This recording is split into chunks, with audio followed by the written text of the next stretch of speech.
So today we are going to finish the lesson on abominations that we have to sigh and cry about. Yeah? We have been sent a message in the scriptures that in the last days we are going to sigh and cry. For what? For abominations around us. Isn't it? And abomination particularly in the church. And we have to sigh and cry for those abominations to receive the what? The seal. I'm afraid if you do not sigh and cry, you will never get the seal. Because it is known that when people were sighing and crying, there were some who were throwing a cloak over sins around us. So we are not going to throw a cloak. We are going to sigh. What does sighing and crying mean? We will point them out. We will point and let's, this is wrong, that is wrong. That's sighing and crying. Whether people hear or they don't hear, but our duty is to sigh and cry for abominations around us. And we have to, because God says that, isn't it? Go to Ezekiel chapter 9. Ezekiel chapter 9. Does he admonish us to sigh? Does he command us to sigh and cry? Yes. Right. Read from Ezekiel 9, verse 4. Verse 4. Uh-huh. And the Lord said unto him, Go through the midst of the city, Right. through the midst of Jerusalem, and set a mark upon the foreheads of the man that sigh and that cry for all the abominations that be done in the midst thereof. You see? So this is a warning. This is a command for us to sigh and cry. If we don't sigh and cry, we will not receive that mark. So the mark is dependent on, have you seen what God is saying? Have you seen the wrong things that God is saying? Have you done anything about them? Or have you said, don't talk about it, or stop condemning, stop criticizing, stop. There are some people who do that. But what they do not know is they are not receiving the seal. If you receive the seal, you should be marking them and criticizing it and saying, this is wrong. Okay. So, we have been commanded to sigh and cry. For what? Abominations in the church. This is what God has commanded us. Isn't it? Does Sister White say so? Huh? Go to Testimonies for the Church, page 211. The class who do not feel grieved over their own spiritual declension, no more over the sins of others, will be left without the seal of God. You see? So, we have been commanded to sigh and cry about these abominations. The class who do not feel grieved. Yeah? There are some people who see things that are wrong. I'm not bothered. I have nothing to do with that. As long as I myself are right with God. They do not feel grieved about the wrongs. They will be left without a seal. It's clear. Because we have seen these sins. We have seen these abominations first. It's God. And He knows you have seen them. He knows you have seen them. And He asks you to sigh and cry. What is to sigh and cry? Point them out. Most people do not want, because they want their peace and comfort. But there is no peace message in the last days. The message is to sigh and cry for what is wrong. So here it says, the class who do not feel grieved over their sin, over their own spiritual declension, nor mourn over the sins of others, will be left without the seal of God. So it's on condition that you sigh and cry. You point it out. If you are quiet, God will bypass you. This is what I'm reading here, isn't it? What does God say? The Lord commissions His messengers, the men with slaughtering weapons in their hands. Yeah? Go ye after him through the city and smite. Let not your eyes spare. We know soon after the seal. Yeah? God commissions his angels to go in when the day doom comes for the judgment which begins in the house of God. He will instruct these angels like he did in Egypt. He instructed the angels to what? To slay the firstborns, isn't it? Now here, he will instruct his angels to go in, but not go near anyone with the mark. What was the mark for? Sighing and crying. See? It's not something which we devise. It's something which is a commission from above. To sigh, to point it out, and say, this is wrong. This is not supposed to be done. This is wrong, isn't it? Now, let's go back to the abominations. We saw in the previous lesson that we need to be reverent in church, yeah? And we need all abominations that we have seen in the past video. If you do not know them, go there, go back and view the past video on the abominations that we should sigh and cry about, yeah? Now, today we will see another type of abomination.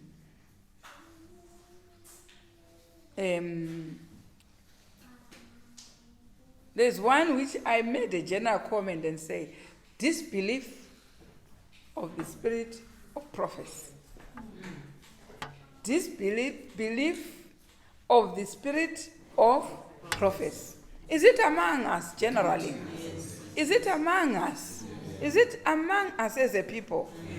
For judgment begins in the house of God. Now, disbelief of the spirit of prophecy. And I'm saying, if not acknowledged by words, yeah, it is admitted by works. The works will show there is a disbelief. You don't need to say. It is clear you do not believe.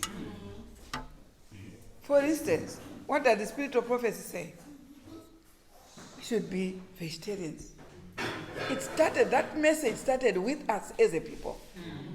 That we should abstain from eating meat, isn't it? Yes. Is it said by word? No. Some say by word, no, I can't leave it. But some say by action. Huh? Is it what the spirit of prophecy said? Yes. Anywhere you go, you say, I'm vegetarian, they know where you belong. They know what we believe.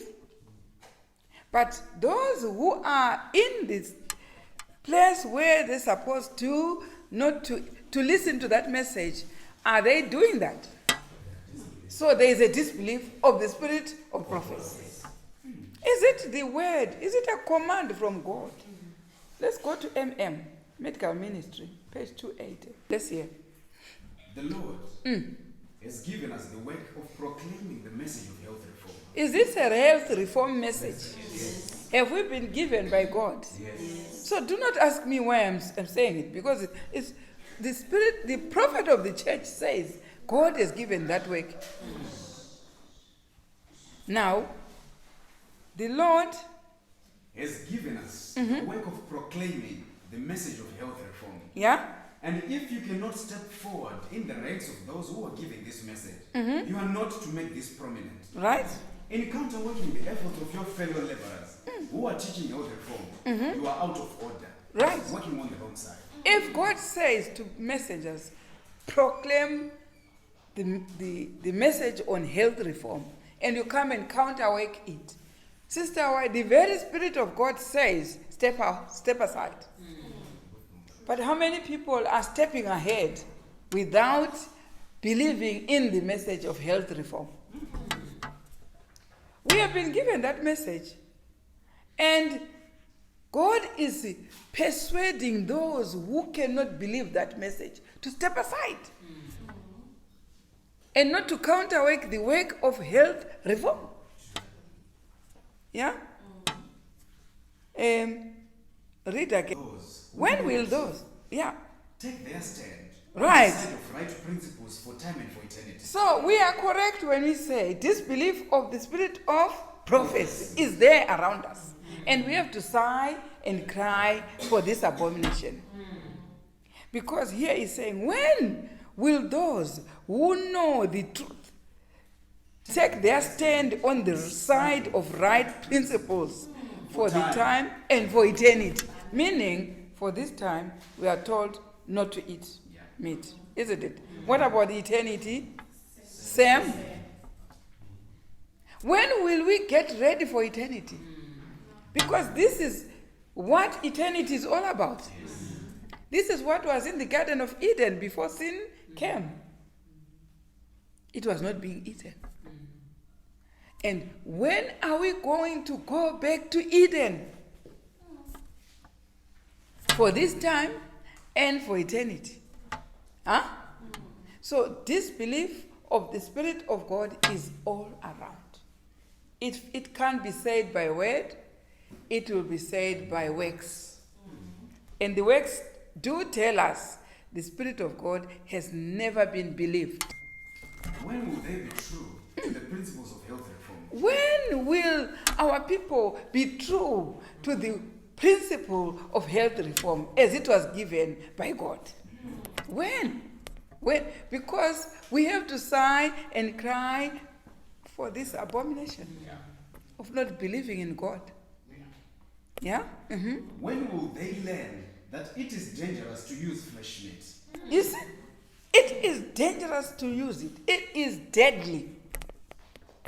And it has been given to our church because judgment begins in the house of God. And later on, it goes outside. To tell everyone who is getting ready for eternity to abstain from this danger. Fortunate enough, even outside, those who don't belong to us, some of them are now vegetarians. So the message has gone ahead and left some who are in there without heeding to this message.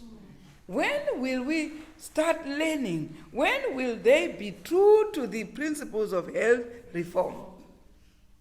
You see people running, wanting to do the work of God, but without heeding the principle of the belief, without belief in the spirit of prophecy.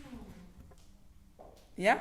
So the abomination says, disbelief of the spirit of prophecy. It's not only in health reform and in other things that we have excluded in our church policies, and yet they are in the Bible. That's why it is dangerous to make those policies, because anything outside that policy will never be understood by anyone. The Bible and the spirit of prophecy is our church policy. Anything in there is correct. Is profitable for us to be saved. Yeah? And look at whatever. Have we been given the feast? Yes. Yes. And do you know there are people who really know we have been given the feast? Many people will say they were nailed by the cross. You know what? One thing was nailed. The animal sacrifices were nailed. Yes. But not the feast. Not the Sabbath. Not the new moon. Let's go to the verse which says so. Go to Colossians. Colossians chapter 2. You have to know what was given. Yeah? Isn't it? And what exactly was given? Let's see what was given. First, go to Deuteronomy chapter 6. The commandments. 1. The statutes. 2. And the judgments. 3. Which the Lord your God commanded to teach you. We have 3 there. But we should know what they are. These are 3 different things. Yeah? We have the 10 Commandments. We have the judgment. What are the judgments? The laws that govern neighbor to neighbor. If you want to go to the whole chapter of Deuteronomy, the whole chapter of Leviticus, there are judgments there. Isn't it? That govern us with other people. Isn't it? That also make us live with animals. And there are laws that we shouldn't have this with animals. Isn't it? Yes. Men shall not lie with animals.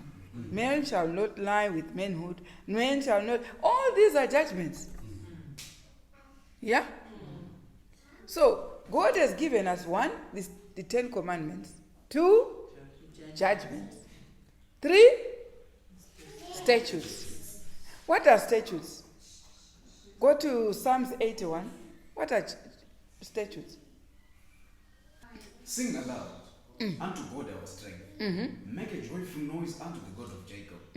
Take a sound and bring hither the timbrel, the pleasant harp with the psaltery. Blow up the trumpet in the new moon, in the time appointed, on our solemn feast day. Right? For this was a statute for Israel and the law of the God of Jacob. Right. So the new moon is a feast. Is what? Is a solemn assembly. Is a statute. Is a law of God. The God of Jacob. Yeah. Is it? Yeah. Now, what are statutes? The feast, the assembly, the law of God. Do we keep feasts? Yes. Were they nailed to the cross? No. These were given together with the commandments as far as Deuteronomy chapter 6 is concerned. It says, God, go back to verse 1, Deuteronomy chapter 6. Now these are the commandments. 1. The statutes. 2. And the judgments. So the statutes are the feasts, are the solemn assembly. Yes. For there's no way in the Bible where you find that people should assemble. Even in the 10 Commandments, it says people should rest. Yes. But in the feast, people should come together. It's only in Leviticus 23 where you find these assemblies. The 10 Commandments does not command anyone to assemble. No. It commands you and me and my children and my servants to rest. And my animals to rest. But only where I'm commanded to come together on the Sabbath is a feast in Leviticus 23. To come together on a camp meeting is a feast. So if we want to keep the feast, let's keep them properly. Yes. Amen. So it's this belief of the spirit of prophecy. Yeah? Yes. Someone was asking me, did Sister White go to the camp meeting on the 7th month of the Jewish calendar? On the 7th month, on the 15th day of the 7th month. Then I asked the question, who are the ones who knew that 22 October 1844 was a day of atonement? Who is it? How would you know the Day of Atonement when you do not know that the Day of Atonement is a feast? If you have not kept that, how would you know? You cannot guess it from nowhere. And Sister White preached the third angel's message. What does it say? Read Revelation 14, verse 9. That's her message. Verse 9. Yeah. And the third angel followed them, saying with a loud voice, If any man worship the beast and his image, and receive his mark in his forehead or in his hand, the same shall drink of the wine of the wrath of God. What was she preaching about? Was it the worshipping of the beast? Yes. What had the beast done? Let's go to Daniel chapter 7, verse 25 in Good News Bible. You understand what had the beast done? He shall speak against the supreme God, Right? and oppress God's people. That's what the beast did, isn't it? What? He will try to change their religious laws and festivals. And God's Who people, changed the feasts? The beast. 538 AD to 1798 AD is way after the cross. Yes. The feasts were changed. Don't tell me that they were changed. They were nailed to the cross when they were still there in 538 to 1798 AD. Unless you do not know how to count. They were still there. The feasts were still there in 1844, 22 October. That's why they knew the day was a day of atonement. It is a feast. Now they are not there from 1844 until 2019. Someone is not taking charge of the work. Yes. For they should be a prophet.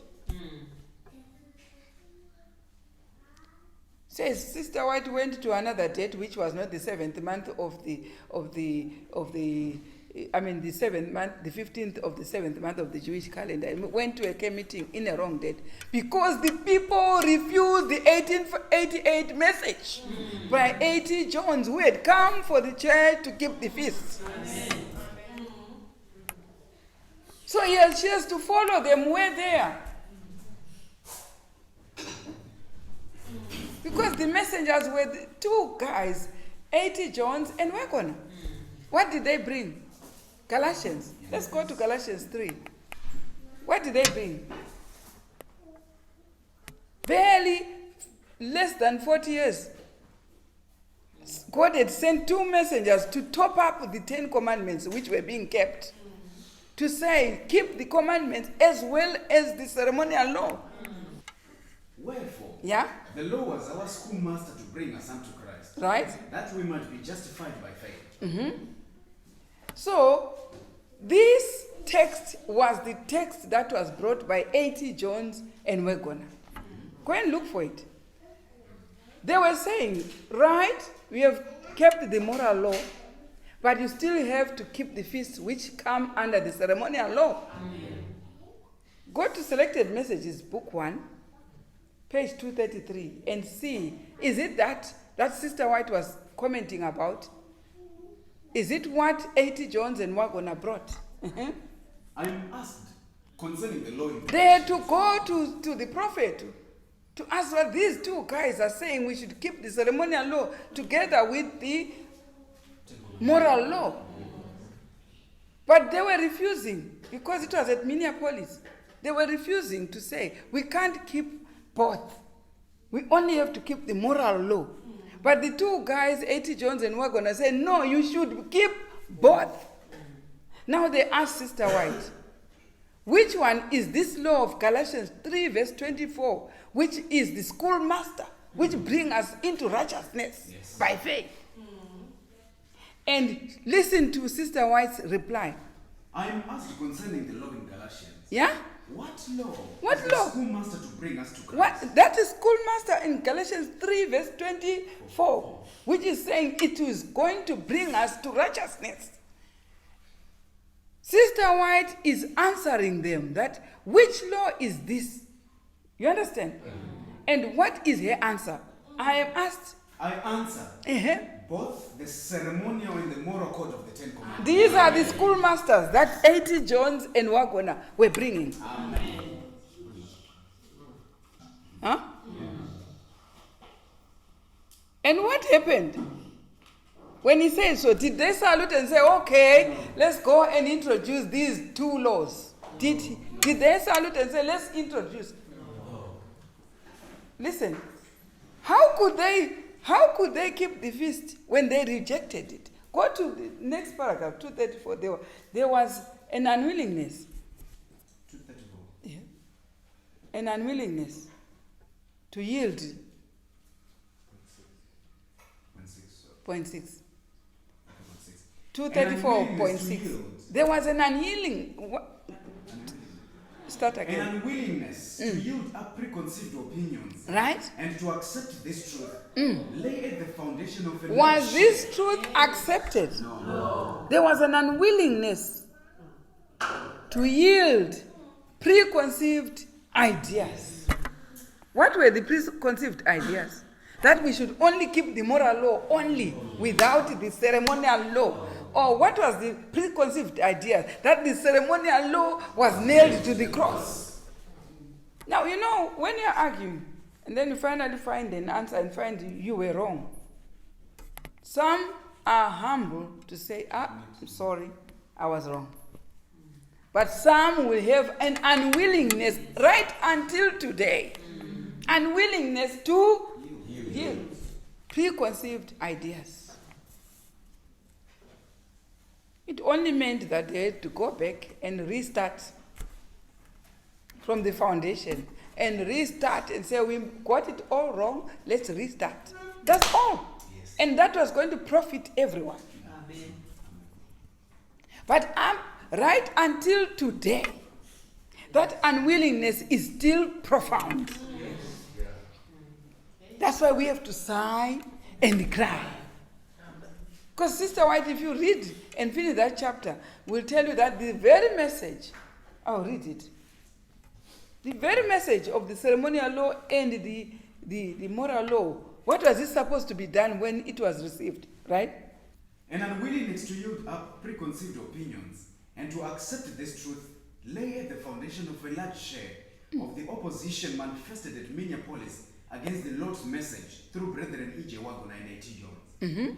By exciting that opposition, Satan... You see who was in charge? Who was making them reject the ceremonial law? Who was it? Is he dead? No. He's still there. Yes. Satan really worked very hard to make sure this A.T. John and Wagner was not accepted. The law, which was the schoolmaster to give us righteousness by faith.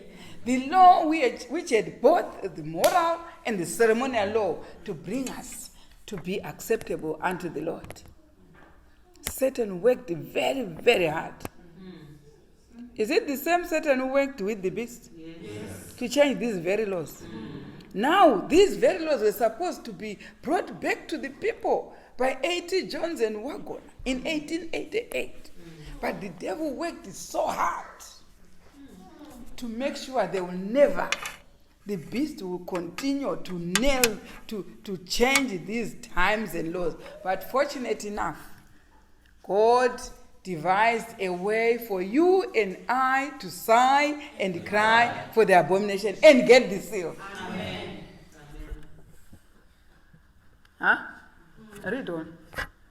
By exciting that opposition, Satan succeeded in shutting away from our people, in a great measure, In a great measure. the special power of the Holy Spirit Right. that God longed to impart to them. This is the letter and we are crying for. This is the special power which we long for, which we have been praying for. Send a revival. God, send a revival. What is this revival? Of taking both the moral and the ceremonial law as it was being brought by A.T. Jones and Wagner. But has it been accepted? No. I tell you, I'm in August right now. The whole world is still worshipping the beast. How many people are yearning? The month of August is the 5th month in the calendar, in God's calendar. And how many camp meetings are there? The whole world will wander after the beast. It says so in Revelation 13, verse 8. The whole world wandered after the beast. 8 and 9. Like it was with A.T. Jones, the whole world rejected A.T. Jones and Wagner. And even if the prophet was there with Sister White, who seconded them and said, I am asked about which law is the schoolmaster in Galatians 3, verse 24. And she answered clearly and said, both of them. But there was an unwillingness to yield preconceived ideas. And Satan managed to shut the special power coming from God. The later end should have come. And what was supposed to be done after that?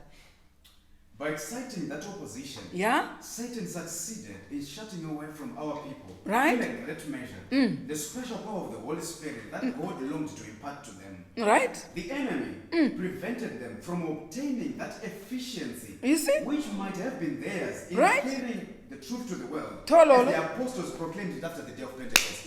Everything was shut. They were supposed now to join in what happened on the day of Pentecost. Amen. And they were supposed now to have another second Pentecost. The latter rain, not the former now, but it is the latter rain.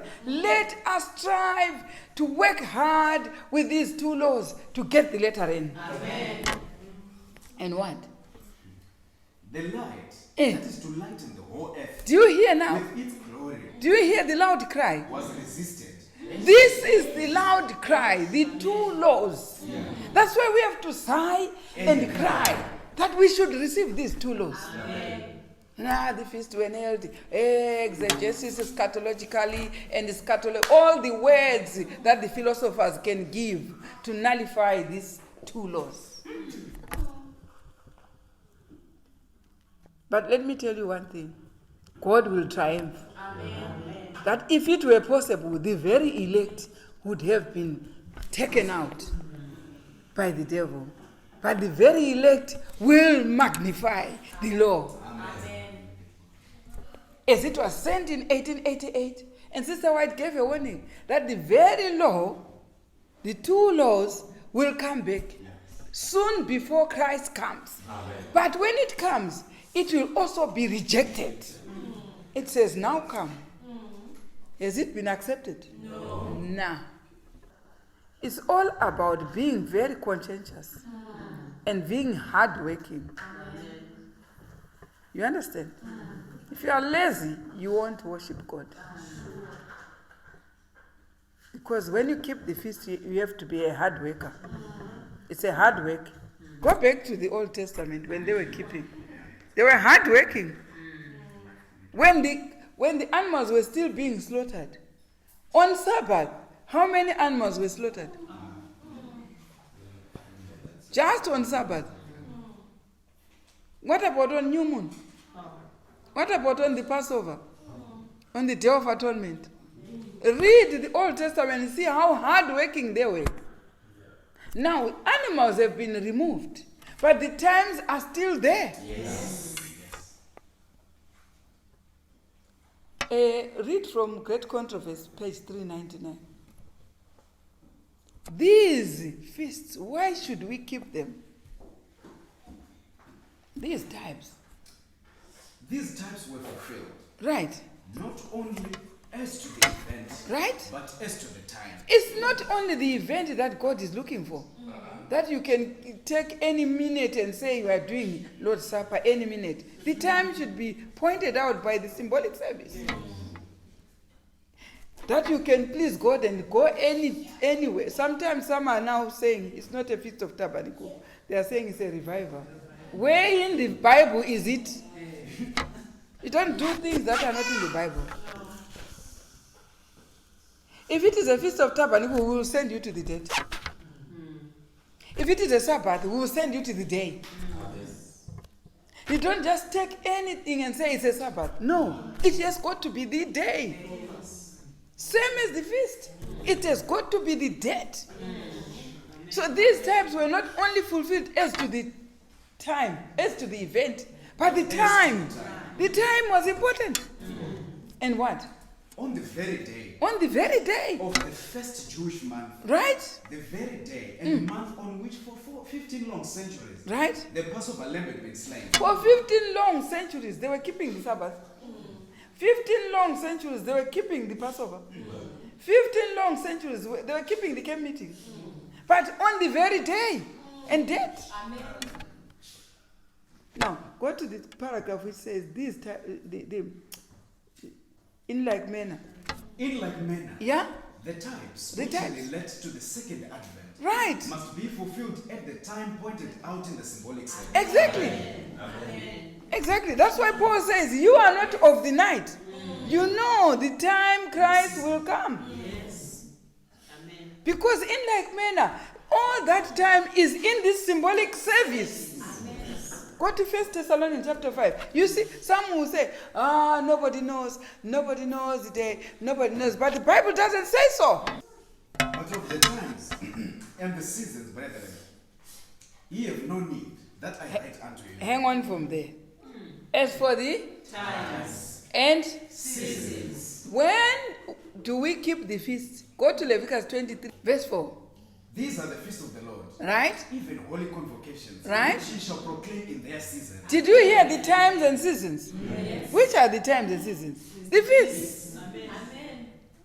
As for the time and what? And the season. That's why Great Controversy, page 399 says, these types were not only as per event, but as per the time. So Paul is now saying, as for the time and season, and he has some people who he calls brethren. What was Paul? A feast keeper. Yes. That's why he calls some people brethren. As for the time and the seasons, brethren. I have no need. But there are some who are not his brethren. Listen, go to First Thessalonians, chapter 5. But of the times and the seasons, brethren, Yeah? ye have no need that I write unto you. Who are these brethren? The ones who keep the feasts, who know the times and seasons. Because the feasts are to be kept in their seasons. Meaning in autumn, there is a feast. Yes. Yeah? Yes. In summer. In spring. The Passover is found in spring. Of which calendar? Of the Jewish calendar. That's what he's saying. And you have to ask them, which one is your spring? Yeah. And you go there, you find they are in Passover. Yes. Which is their first month, which is spring.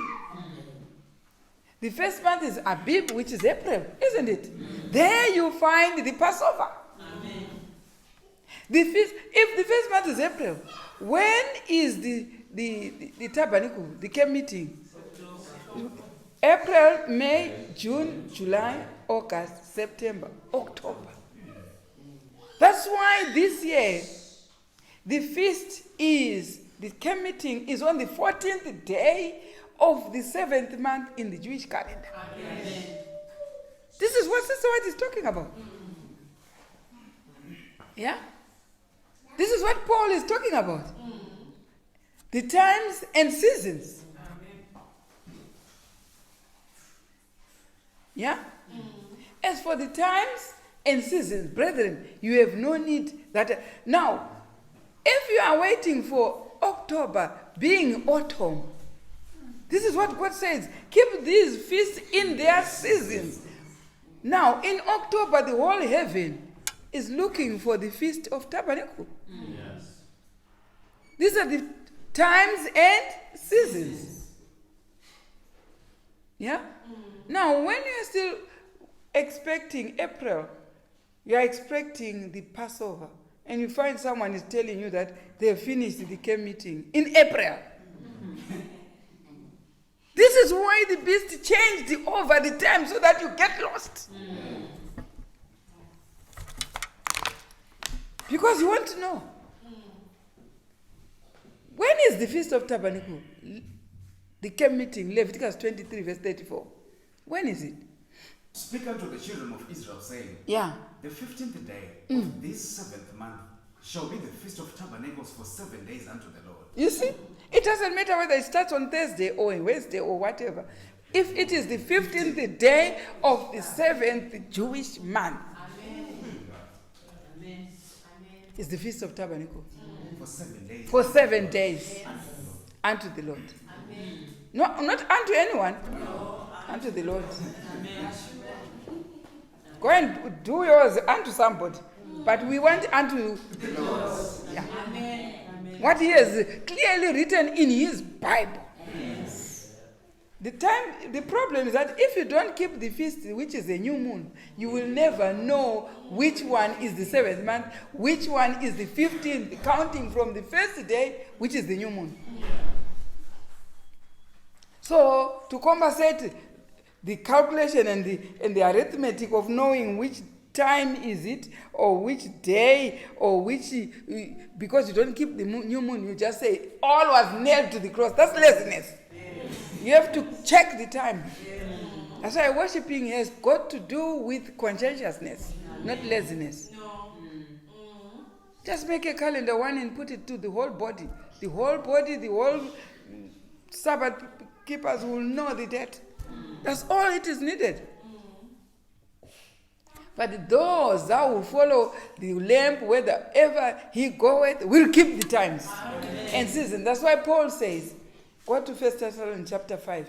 As for the feast of times and season, my brethren. You have no need that I write unto you. My brethren of Paul. Who is the brethren of Paul? Raise up your hands. That's it. Amen. Feast keepers. Amen. You keep the times and seasons. Amen. Uh-huh. For yourselves know perfectly that the day of the Lord so cometh as a thief in the night. But to who? If you hear someone saying, the day comes as a thief. He's not the brethren to Paul. Listen to the statement. For when they shall say, When there is someone, Paul is saying they, and there's someone saying brethren. You understand? He's addressing two sides. Some who don't keep the times and seasons, who he calls they shall say, hey, listen, they. And he's saying to those who are keeping the times and seasons, which are the feasts, he's saying, brethren, when you hear them, say peace and safety. Peace and safety. And then sudden destruction. Suddenly, because they do not know the times and seasons. If you knew them, you will be ready. Amen. Huh? Yes. You have to understand Paul. He's an intelligent writer. He's addressing his brethren, the feast keepers. Amen. Is it Paul who was keeping feast? Yes. Let's have a verse where he was keeping feast, so that we know he was a feast keeper. Because many people love Paul, but they do not know that he was a feast keeper. So he has got brethren. We have a brethren in the Bible. Yes. Which verse did you get? Acts chapter 20. Acts chapter 20. Verse 6. Verse 6. And we sailed away from Philippi. Listen to what Paul did. Uh-huh. And we sailed away from Philippi after the days of unleavened bread. Yeah? And Did you see he was keeping Passover? Yes. He ate the unleavened bread during the Passover feast. Uh-huh. In Troas, Right. in 5 days, where we abode 7 days. You see, he was a feast keeper. That's why he's addressing those who are keeping feasts from the times and seasons. Brethren, look at him. He was keeping Passover. Which other verse? 16. Verse 16, on Acts chapter 20, verse 16. Had determined to sail by Ephesus because he would not spend the time in Asia. Yeah? For he hastened, if it were possible for him, to be at Jerusalem for the day of Pentecost. Do you see, he went back to Jerusalem for the day of what? He was there for the feast of Passover, eating unleavened bread. And this is way after the cross. Oh, you are naming things that are not, the early Christian church was keeping. So how dare you are nailing? And you always say, oh yeah, were they nailed? Oh, good. Someone will say Paul was the preacher of the Gentiles, isn't it? Look at the teacher of the Gentiles, keeping feasts. Christ was keeping feasts. He was keeping the feast. Paul was keeping feast. Now, I don't know who was not there in the Bible. I didn't find anyone. We will find Abraham was keeping feast. He was keeping the statutes, isn't it? We say you are the son of Abraham. Go to Genesis chapter 26. You see, Abraham was a statute keeper. That's the feast. Verse 5. Verse 5. Because that Abraham... Listen, a sentence which starts with a because. Because. Then you say because John, or because Luke, or because. You understand? Now, in the New Testament, find Paul is keeping the feast. Now, we want Abraham in the Old Testament. Is he keeping the statutes? Which are the feasts? Right, because. Because that Abraham obeyed my voice, right, and kept my charge, right, my commandment, my statutes, right, and my laws. You see, he was a statute keeper, commandment keeper, all God's laws. That's why Abraham was a chosen nation. And then he says, Galatians chapter 3, verse 29. Go to that verse. I do not want to read it with my own mouth, but I want you to listen from your Bible. Verse 29. 29. And if ye be Christ, if ye now be Christians, then are ye Abraham's. Then you go back to Abraham. And heirs according to the promise. Amen. Was he a feast keeper? Yes. And you say you are also a Christian. Heirs according to the promise. He was a feast keeper. He was a feast keeper. Paul in the New Testament, Abraham in the Old Testament, all keeping the feast. And you talk about the 144,000, their first fruits. Where did you get the word first fruit? In the feast keeping. Yes. So the 144,000 are feast keepers. Amen. That's why we come with those terms, first fruits. It's in the symbolic service. There's no way. You can do things outside the, when we are chosen to be Abraham's seed. In another way, Romans will say we're grafted. Yes. Where we grafted. I'll use that flower then. Give me the flower. You will see what happens. I've got a nice flower here. Go to Romans 13. Start from verse 13. Verse 13. Yeah? For I speak to you Gentiles, inasmuch as I am the apostle of the Gentiles. Do you see what Paul is saying? I magnify my He was a feast keeper, we have seen it, isn't it? Now we want to hear what he was saying to us who think we believe in Paul. He is speaking much as what? Listen. For I speak to you Gentiles, Yeah. inasmuch as I am an apostle of the Gentiles. Yeah? I magnify mine office. He says he's got an office to preach to the Gentiles. He's now telling the Gentiles. Who is you and me? You say we are Gentiles. We are not Israelites, but we are now spiritual Israelites. We are even more. We should be more than the Pharisees, isn't it? Yeah. If by any means I may provoke to emulation them which are my flesh, Now and he's myself some of them. talking to the Jews. He's talking to the Gentiles. Yes. Someone will say, these are things for the Jews. We are Gentiles. Right. He's talking to the Gentiles. For if the casting away of them be the reconciling of the world, Right? what shall the receiving of them be but Right. life from the dead? Right. I'll give two. I need two leaves. Yeah.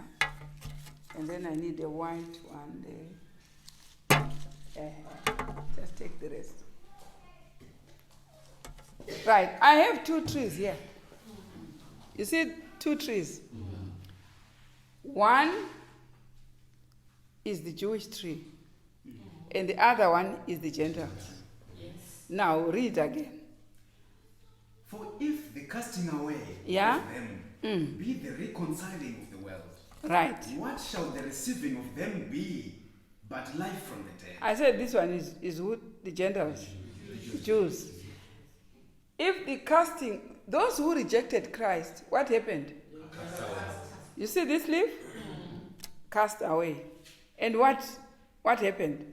For if the first fruit be holy, Right? the lamp is also holy. We know in their origin, we started with Moses. Was holy. What made Moses holy?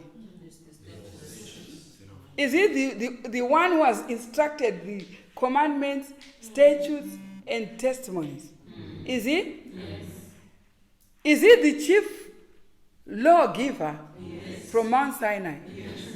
What made him holy? Commandments, statutes, and judgments. He is the first fruit. If the first fruit be Holy. now in this tree, which is the Jewish tree, isn't it? The first fruit is holy. That's Moses, Abraham. We saw they were keeping statutes. Yes. Jeremiah, Isaiah, Christ, the first fruits were holy. They were keeping these feasts, the statutes, the judgments, the commandments. Yeah? The first fruit is holy. Now repeat that verse again. For if the first fruit be holy, Yeah? the lamp is also holy. So the first fruits which started are holy. So the rest Should be holy. should be holy.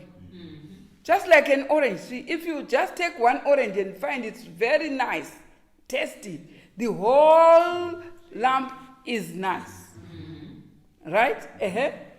And if the root be holy, The so tree are has the got roots. And the roots also become holy. If an orange is nice, even the root is excellent.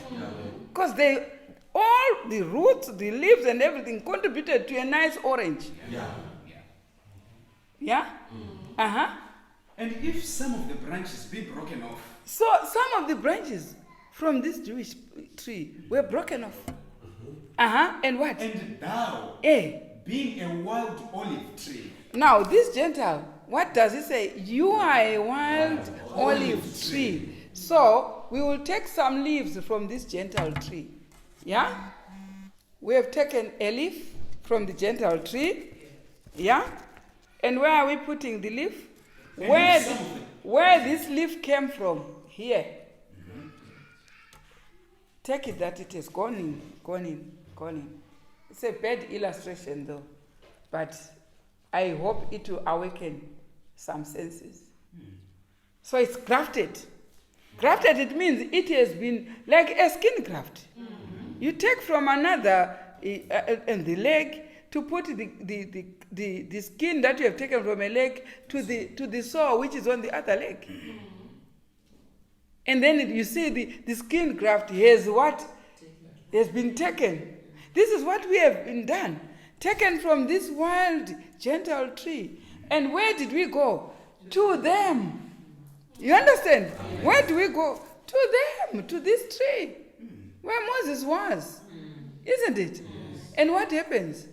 And if some of the branches were broken off, be broken off. These were broken. And thou, and you, being a wild olive from tree, a wild olive tree, wert grafted in among them. And were taken from this tree. It's not the tree which was taken, but the branch was grafted, like what I've done there. Yeah? So who lives what? Who lives who? Is it them living and joining us? No. Is who lives? Us and joining them. Huh? Yes. That's why we have to keep it in Jerusalem. Yes. With the who? With the them. Amen. Yes. Otherwise, if it is them coming to us, they will come to Chitungwiza to keep the feast. Yes. But we go there to keep the feast because we're grafted there. Amen. Huh? Amen. Uh-huh. And if some of the branches be broken off, Yeah? and thou, being a wild olive tree, You coming from this wild tree. You know why wild? No feast, no new moon, no Passover, no. This is what is happening to this one. It's wild. But here, Sabbath, Passover, new moon, atonement, tabernacle, correct date, correct day, Pentecost, everything there. Yes. We have been taken so that we don't stop being wild. Go there. Go there. Go there. So listen to the verse. It says you were grafted. This one is refusing. I don't know why. Like those who are nailing their feet. They are refusing. Right? and if some of the branches be broken off, Right? and thou, being a wild olive tree, wert grafted in among them, you were taken. The leaf was taken. The tree wasn't taken. The tree is still there. The tree continues wild there. But what has been taken are the branches, because these ones were taken off to create space for the wild branches to come in. Amen. To be grafted. In where? In the tree, which is the first fruit, holy. Amen. and with them partakest of the root. And What are you doing when you are there? All the roots that are there, you are now also in charge of, you are also saying, root, I want some more mineral. The root gives you. The root gives you water. It gives you all the electrolytes. You are ingesting there. boast not against the branches. Stop boasting against the other branches or against those which were taken off. Boast not. How do we boast? How do we boast? How do we boast? I like a good text in Isaiah 56. Go to Isaiah 56. It will tell you, now it's talking about the Sabbath. It's someone boasting. 56 verse 1. Thus says the Lord God. Yeah? Keep ye judgment. Right? And do justice. Do you see the judgments? Keep ye judgment and do justice. For my salvation is near to come, Right. and my righteousness to be revealed. Blessed is the man that doeth this, What? and the son of man that lay hold on it, that keepeth the Sabbath from polluting it, Right? and keepeth his hand from doing any evil. Right? Blessed Neither- is that man. Neither Eh. let the son of the stranger that hath joined himself to the Lord. Do you see the sun which is joined? Yes. These are the wild trees. Joined. Wild branches from this tree. Joined, grafted. You understand? Neither say he what? Neither let the son of the stranger Right? that hath joined himself to the Lord Yeah? speak, saying, The Lord hath utterly separated me. I'm not From part his of that people. tree. That's boasting. I'm not part of that tree. I have my own things. Listen. Neither let the eunuch say, The other one is a eunuch. Let the eunuch, these are not Jews. Stranger is not Jew. Eunuch is not Jew. Neither say what? Behold, I'm a dry tree. I'm a dry tree. You see boasting. For thus says the Lord Eh. unto the eunuchs Right? that keep my Sabbaths, Right. and choose the things that please me, Right. and take hold of my covenant, Right? even unto them who I give in mine house, Right. and within my house a place and a name better than the sons of the daughter and daughters. They will also be saved. They shouldn't boast. Amen. They will say, we also want the Lord of Abraham. Amen. The Lord of, we are also, if you be Christ, you are all what? Abraham's seed. You have all been grafted in this tree. Go back to Romans 11. And if some of the branches be broken off, Some of these ones, they were broken from the original tree. and Thou. being a wild olive tree, Yeah? wert grafted in among them, You are grafted. You are just wild there, but we are grafted. and with them partakest of the root and the fatness of the olive tree. Right? Boast not against the branch. Boast not. But if thou boast, If boast, thou bearest not the root, you are not the root. but the root thee. The root is the one carrying you, my dear. My dear. Who is the root? It's Christ. It's the one who feeds this tree, isn't it? The root, don't boast because he is the one in charge of the tree. Thou would say then, That would say then. the branches were broken off, that You I might be grafted in. You should say these branches which were taken, thank them thoroughly. Because they were taken so that the space is created for you. Well, Because of unbelief, because They they were did broken not off. believe in Christ, they were taken off. You believed in Christ, you were grafted. So it means if you only say I'm a Christian, in the tree. You can't say I'm a Christian and remain with the wild olive. You have to relocate. That's what happens. Do you believe in this relocation? Yes. In the transformation? Yes. Boast not. yeah, So this belief of the Spirit of God is one of the things we have to sigh and cry about. Now I was telling you what was given. We have seen there, we have been given what? These commandments, statutes, and testimonies and judgments. Go to Deuteronomy chapter 6 and now read as a novel. these are the commandments, Right? the statutes and the judgments, which the Lord your God commanded to teach you. You see those three things? Commandments, statutes, and judgments. Right? They have been commanded to this tree. Right? And verse 17? Verse 17. Uh-huh. Ye shall diligently keep the commandments of the Lord your God, and his testimonies, Right? and his statutes. There is one thing which has been added. Testimonies. What are the testimonies? Go to Isaiah 8 verse 20. To the law and to the testimony. To the law and to the testimony. Yeah? And if they speak not according to this word, it is because there is no light in them. Now, they did not have the commandments and the statutes and the judgments, but they had a testimony. These are the four things.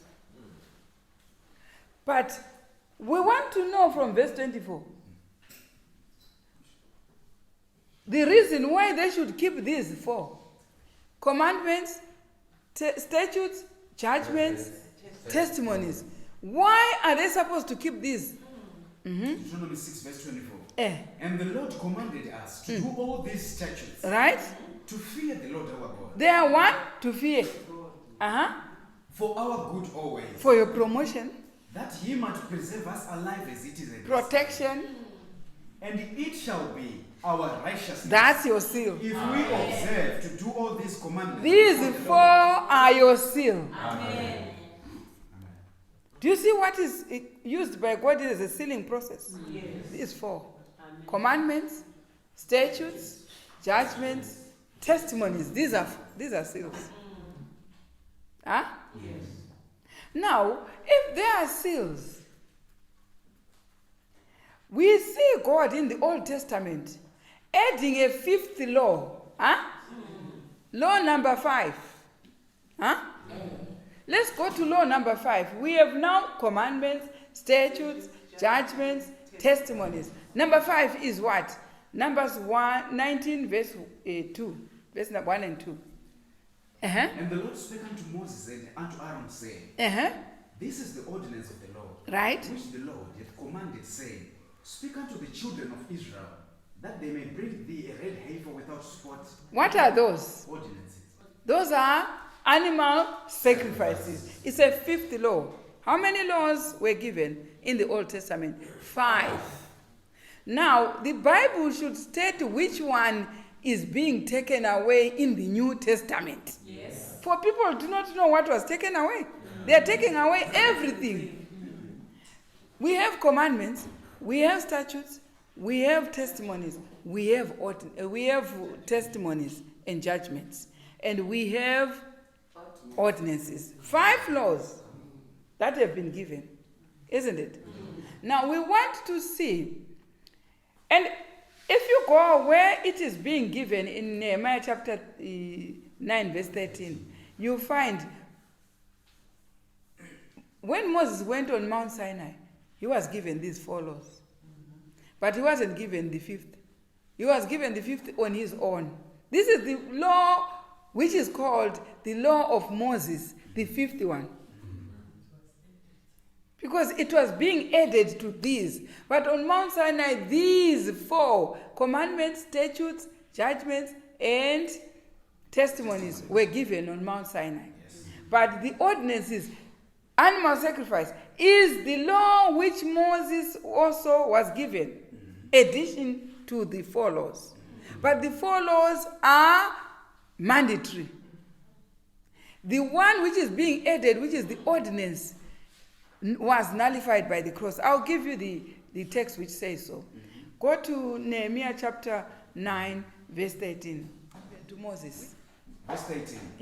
Thou camest down Right. also upon Mount Sinai, Right? and spakest with them from heaven, Right? and gavest them Yeah. right judgment, Right judgments, and true laws, true laws, and good statutes, good statutes, and commandments. and commandments. How many things were given? 4. Do you get that? Yes. So this one which was added is the ordinance, is the law of Moses. You understand? Yes. If you hear people saying the law of Moses was and then they go to the statute and say the law of Moses. No, the 5th one being added is the law of ordinances and is the law of Moses. Amen. It's an animal sacrifice. Let's go to Colossians chapter 2. You have to start on verse 14 for Colossians. Verse 14. Blotting out Right? the handwriting. Right. You see the handwriting. We have 5 handwritings here. We have statutes, we have commandments, we have judgments, we have testimonies, we have ordinances. There is a handwriting which is now going to be taken out. Blotting out Right? the handwriting Yeah. of ordinances. Amongst the 5, the ordinances, which was an added law, which Galatians 3 saying, what saves you, ye of this law? It was only added. Which law is it added? This ordinance is added to the 4. We will go to Galatians. And because some people have a lot of, misconception of that Galatians 3. They think the law which was added is the 10 Commandments, or is the feast, or is the judgments. No, the law which is being added is the animal sacrifice. It has been added to the 4 laws. But the 4 laws are binding, statutory. Now, go to 14. Blotting out Right? the handwriting Of what? ordinances. Did you hear it That clearly? was against us. Through Oxford English, Yes. the handwriting of That ordinances. was against us. It was where? Against us. How? Because the priest would. Huh? What happened when you kill? Your conscience is troubled. This law of ordinance was against us. Why? Because we still have these 4. One of the 4 says, do not kill. It's the commandment. So what was the priest doing? Keeping these 4, while keeping the 4 laws, going to kill an animal. Because God imposed that on the priest. That without the shedding of blood, there is no remission of sin. So God made the priest who is keeping the 4 laws break that law by killing the animal, breaking the 10 Commandments. Huh? Yeah. Eh? Yeah. When you're killing, are you breaking the commandment? Yes. Go to Isaiah 66. Go to Isaiah 66 and see you are actually killing. That's why you are arrested when you kill even a dog. You are arrested. A dog, you are arrested. A donkey, you are arrested. Though you are not killing, we are not eating it, but you are arrested. Yeah? You kill even a snake, you are arrested. It's got a right to live. Yes. You are arrested. That's why they have game parks to keep them. That's a good job. I don't know whether you are arrested for killing a chicken or for killing a goat. Are you arrested for killing a goat? Or killing a sheep, a lamb? Or I don't know. Let's hear the Bible. From the Bible, Isaiah 66. Verse 3. Verse 3. He that killeth an ox Yeah? is as if you slew a man. It's the same. It's the same. You kill an ox. It's the same as how you kill a person. And where are you being condemned? 10 Commandments. Killing. Thou shalt not kill. Yeah? God didn't say thou shalt not kill a person only. No. Don't add to the verse. It just said Life. take life. Yeah. Take life off. The spider, take it nicely with a broom. Put it outside. Yeah? The snake, create it to go and call those who keep animals to come and get it. Preserve its life. Yeah? The chicken, someone say, I've got a farm. My farm is a ranch. So what will I do? Adam had more than yours. Adam was the one who named them, who gave them names. He was getting a blessing just for keeping. Keep. Isn't it? Yeah. You get a blessing for keeping. Yeah. The Bible says, even those who put water outside in a basin for the birds, they get a blessing. If you get a blessing for the birds, get it for your oxen, for your chicken. Yeah, and rear them and keep them. Don't keep them for your tummy. Rear them and give them life. Yeah? So you see now, that law was against us. Amen. Yeah? Let's go to the verse which actually says it was against us. Hebrews 9, verse 9. You see, the priest was taking the cow or the bull on the altar and slaughtering it. Yeah? Listen to that process, what was happening. Which was a figure for the time Yeah? then present. It was a figure for what will happen to Christ. Is it? Yes. Was Christ killed on the cross? Yes. By right, he was supposed to be killed like what they were practicing. They were killing a lamb on the altar. So like what Isaac was what was done to Isaac? Isaac was put on an altar to kill him, isn't it? But because of the transaction which occurred with the Pilate and everyone, they had to rush him on the cross. Yeah?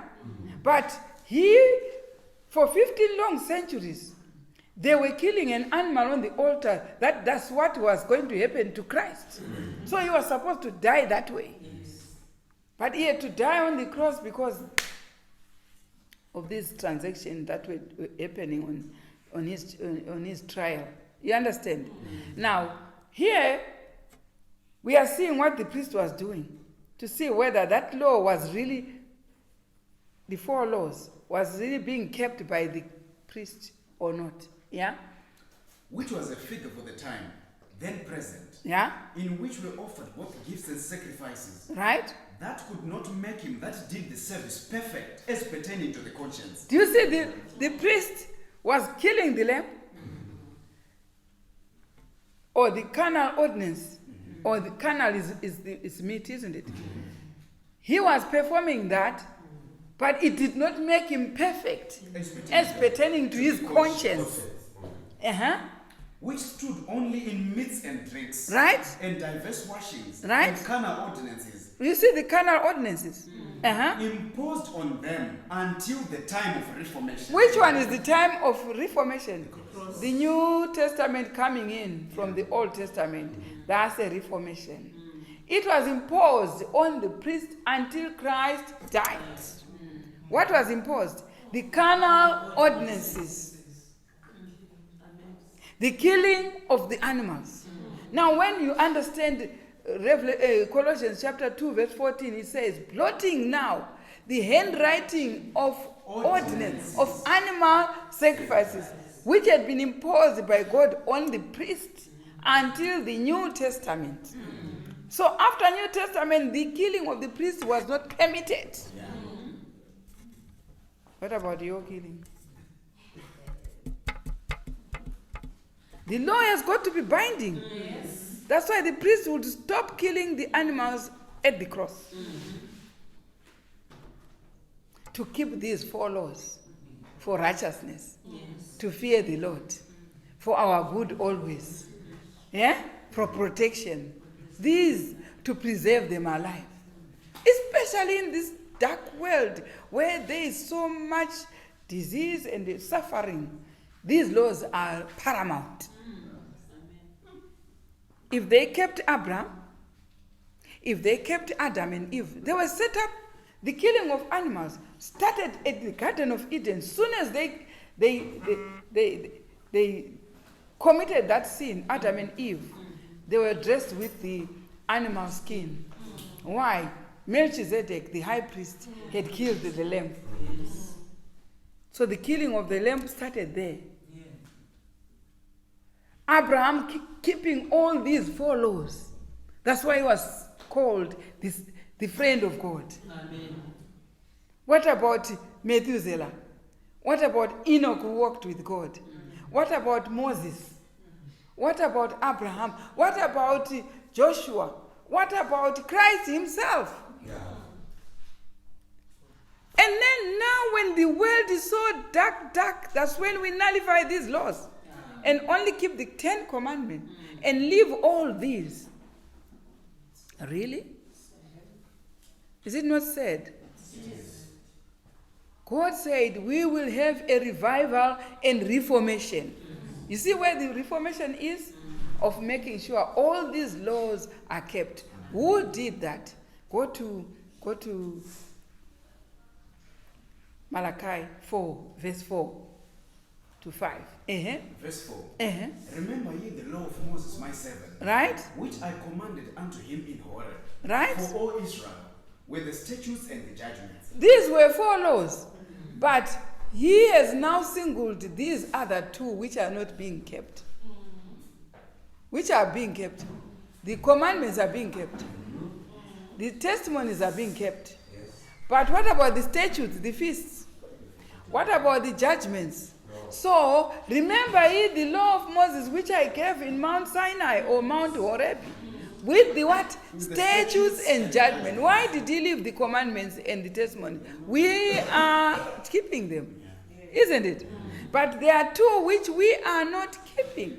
Now God is saying, remember those 2 that you are not keeping. And what? Verse 5. Behold, I will send you Elijah the prophet. Right? Before the coming of the great and dreadful day of the Lord. The great and dreadful day is the coming of Christ, which you are waiting for. It's now great and dreadful. Great to who? To those who keep. Dreadful to those who continue rejecting. He will send Elijah. Yeah? TM 475. Must be fulfilled. Right? The Lord says, Yeah. Behold, I will send you Elijah the prophet. Right? Before the coming of the great and dreadful day of the That's Lord. Sister White then. Uh-huh. Somebody is to come. In the spirit and power of Elijah. Right. Now, or we are now expecting to go into the kingdom, isn't it? God sends somebody through his love. He sends somebody. He sent that somebody through 80 Jones and Wagon. And we rejected as a people, isn't it? And now Sister White said, the same message will come before Christ comes, isn't it? Now God has sent and is so distinct. He is explicit that the law which he will bring in the last minute before he comes is the law of the statutes and judgments with Elijah. Yeah? To make sure the 4 laws are all binded together with the commandments, statutes, judgment, testimonies. Huh? Now, this belief of the spirit of prophecy is nailing them. This is an abomination which you have to sigh and cry for, so that you receive the what? The seal. Yeah, you cannot force anyone to change. You cannot force anyone to change. All we can do is say it out. Say it out and say, when are we going to start keeping these statutes? When are we going to? Forcing people to keep wrong dates and whatever. You cannot stop it, but you have to air it out. You understand? But those who are supposed to be in the number, the 144,000, will sing a song of Moses and the Lamb. Amen. Which one is the song? These 4 laws. Why are Moses and the Lamb? Does the Lamb keep these 4 laws? Yes. Yeah? Yes. Where did Christ keep this? The Passover.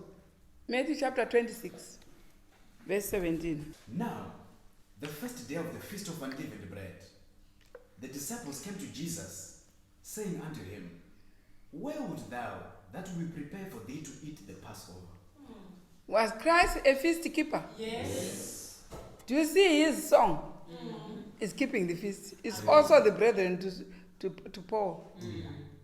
Brethren, as for the time, the season, brethren. Christ was a brethren. The disciples are, where are you going to eat the Passover? Yeah? He kept the Passover. And then verse 18.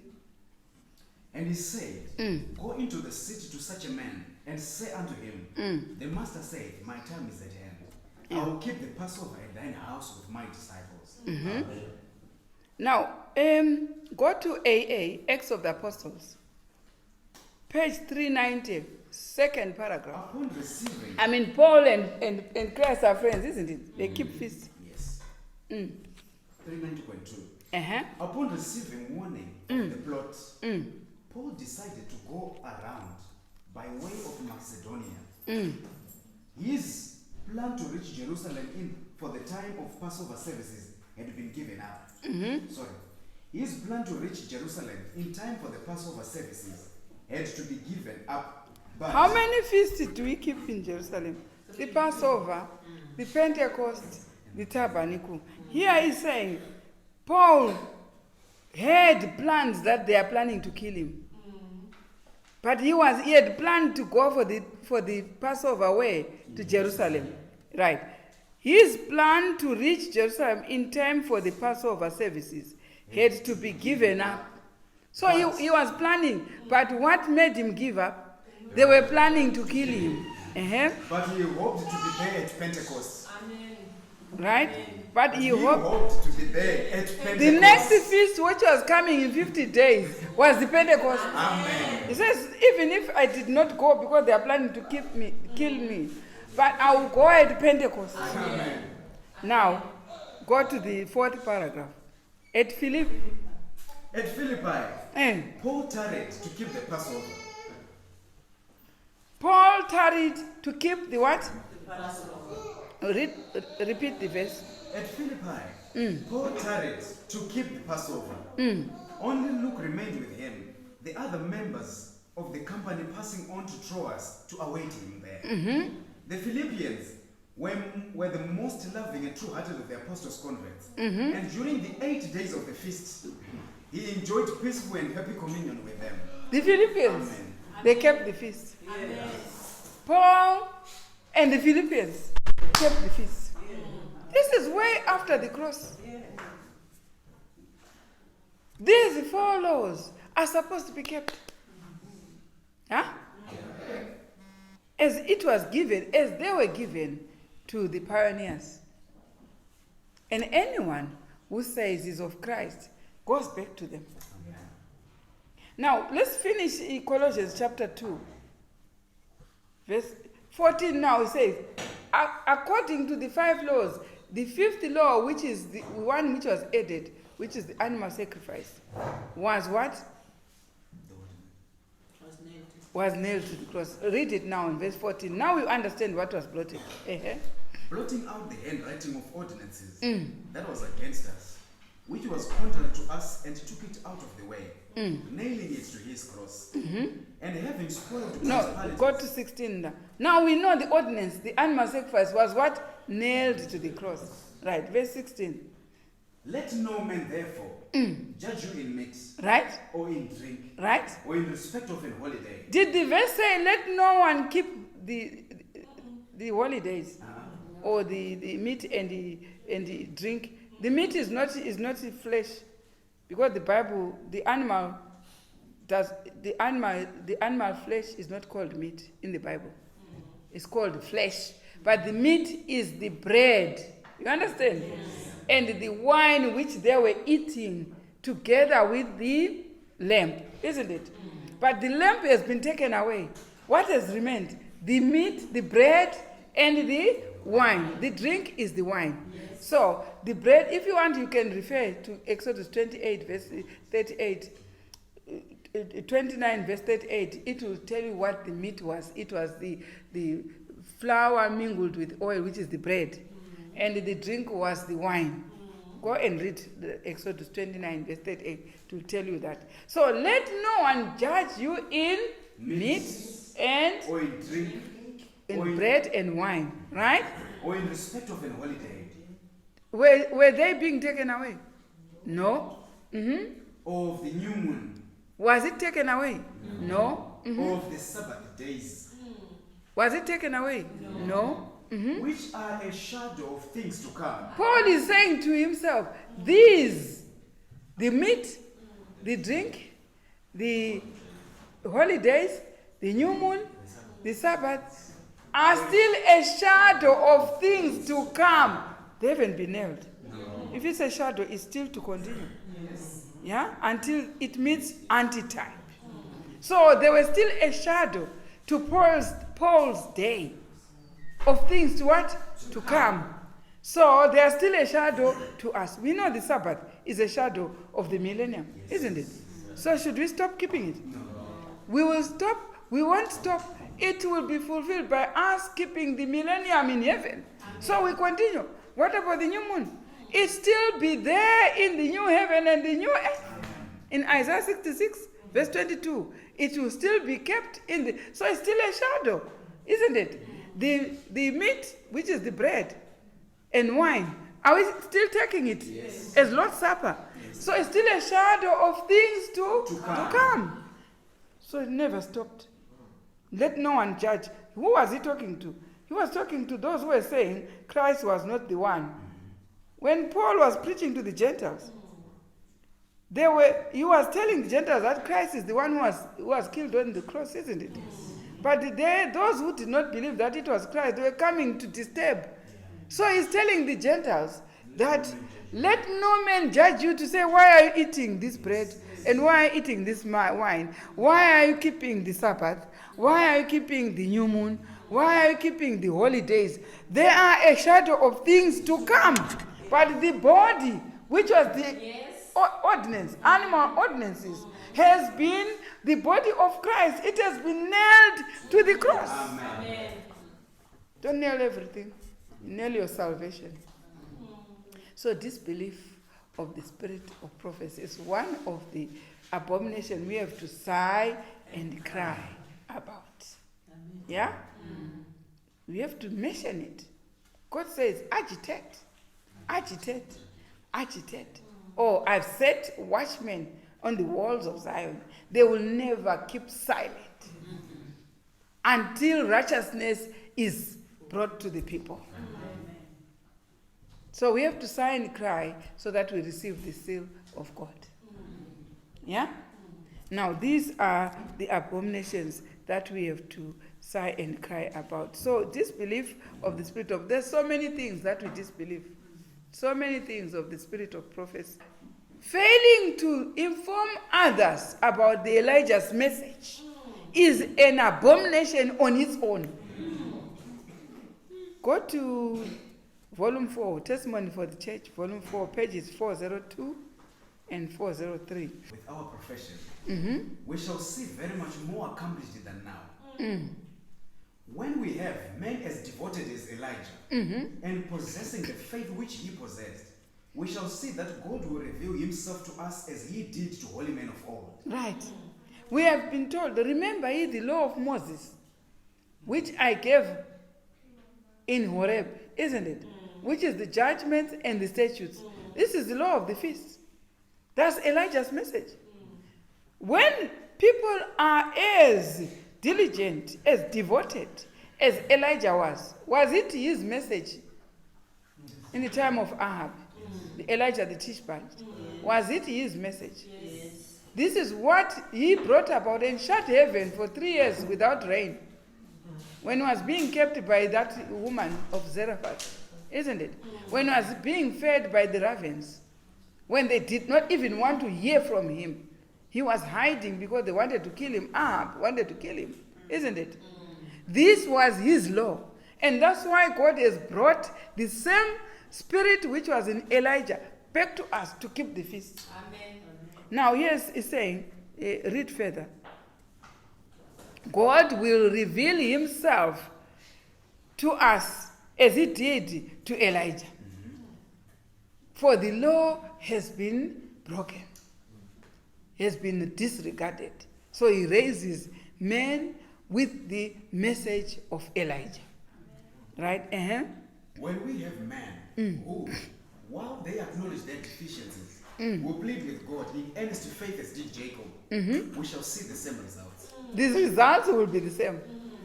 As it was with Jacob, as it was with Elijah. As it was, when people are so devoted, God will bless them. Amen. And what else? Power will come from God. Power then comes. What power are we experiencing? What faithfully, meaning give the people the message for the hour. Yeah? So we have to sigh and cry for not giving this message to the people. There are people paid to give the message of Elijah. We have to sigh and cry for them to give that message. Some of these messages are not even present truth. The present truth is Elijah's message. Amen. Yeah, if you want to give them, you can give them somewhere, but they are not present. It's the present truth that the flock needs now. So we cannot just give, because in the time of Noah, you preach anything else other than the flood, you are off topic.